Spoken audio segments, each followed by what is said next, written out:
And in a way, they are both on the same side against the current threat in the Middle East from Iran.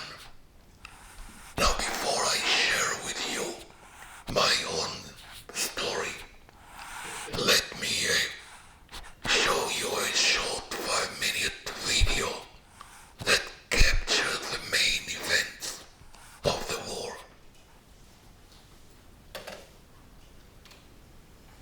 In September 1973, Israeli intelligence observed a buildup of forces along the Syrian and Egyptian front lines. You seriously? A month before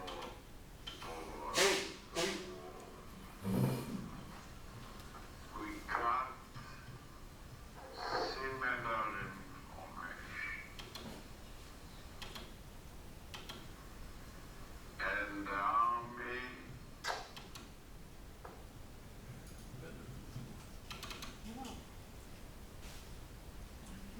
It's just on slow motion. This is just on slow motion. The video was on slow motion. In September 1973, Israeli intelligence observed a buildup of forces along the Syrian and Egyptian front lines. Which were viewed seriously. A month before the war, we got similar information. And the army and the leadership took it very seriously. And then nothing happened. So when it came the second time, it wasn't taken seriously. At 2 p.m. on Saturday afternoon, Egypt and Syria launched their onslaught. Tens of thousands of Egyptian troops crossed the Suez Canal. Most of the Israeli line of fortresses along the canal collapsed. The Egyptian forces appeared unstoppable. They had the feeling that they are winning. Our forces, for the first time, suddenly felt that they cannot stop the Egyptians.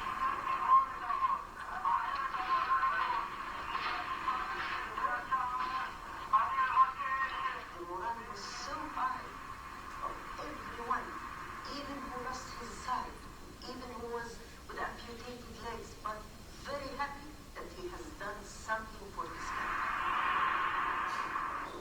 In the north, Syrian artillery troops and armor blasted Israeli positions on the Golan Heights. Israeli tanks were outnumbered 10 to 1. The north of the country was at risk.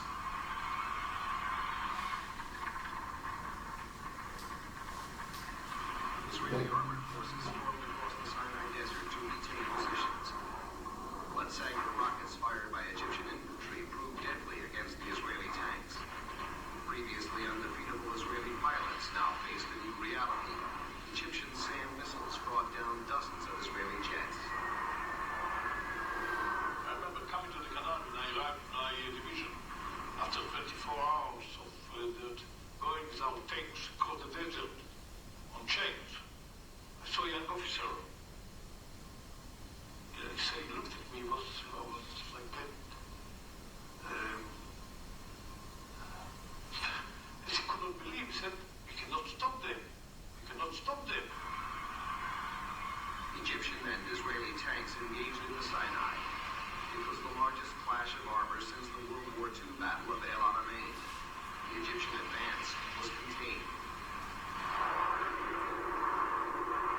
In the north, Israel turned the Syrians back to the 1967 lines and then continued to push deep into Syrian territory.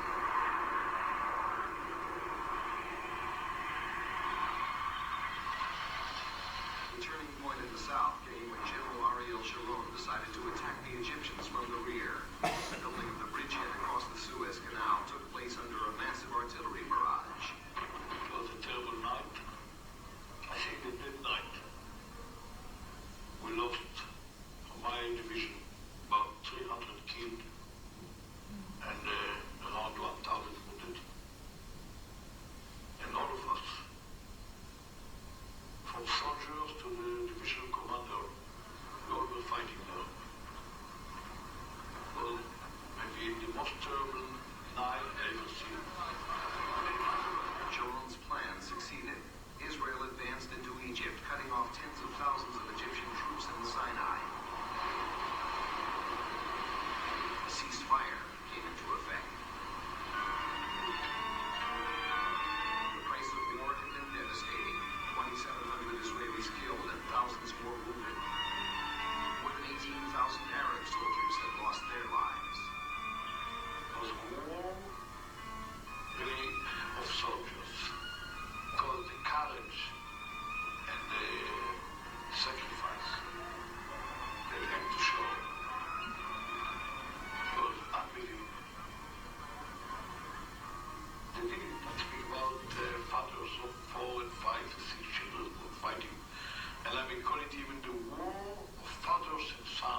demonstrations. They asked who was responsible.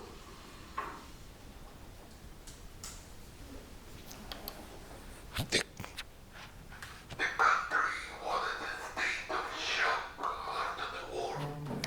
And there was an election about a month after the war. And surprisingly, Golda won again. But she resigned about 3 months later. And Moshe Dayan also resigned even though the Commission of Inquiry only found the Chief of Staff to be responsible for whatever happened on his watch. But what happened a couple of years later was that the government changed and Begin took power, and the Labour Party, who were the founders of Israel, and lost their control of the country, and Israel started to be more and more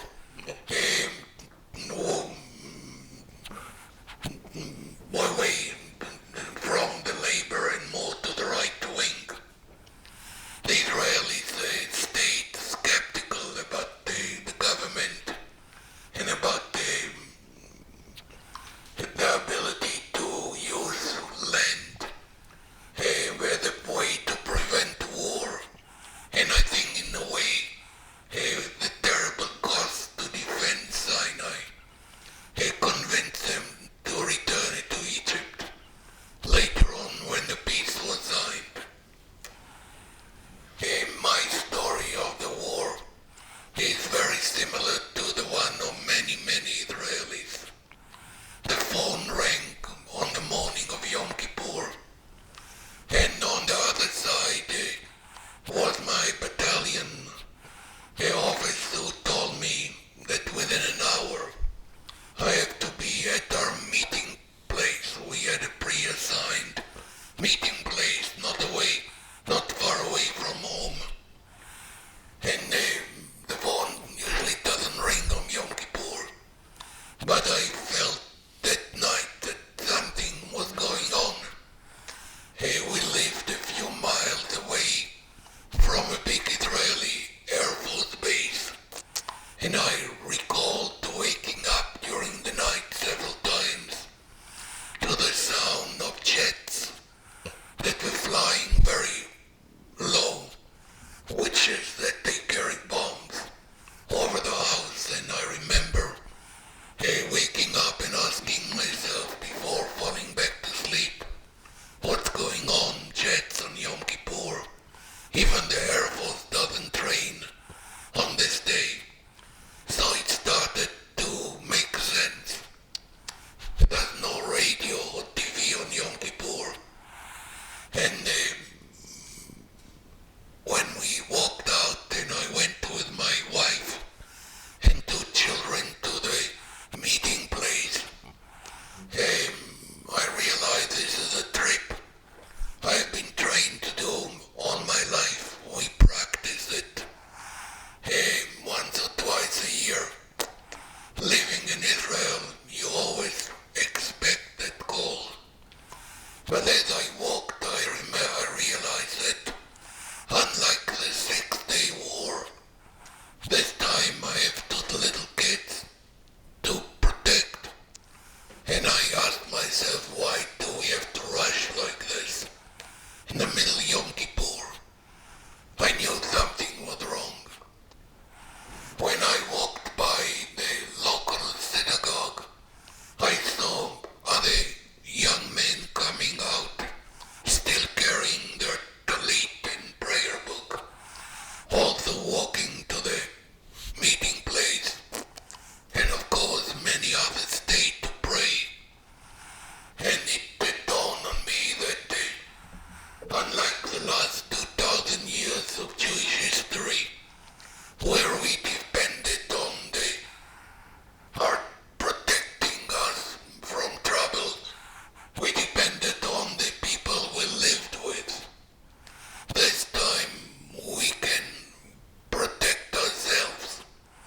then we go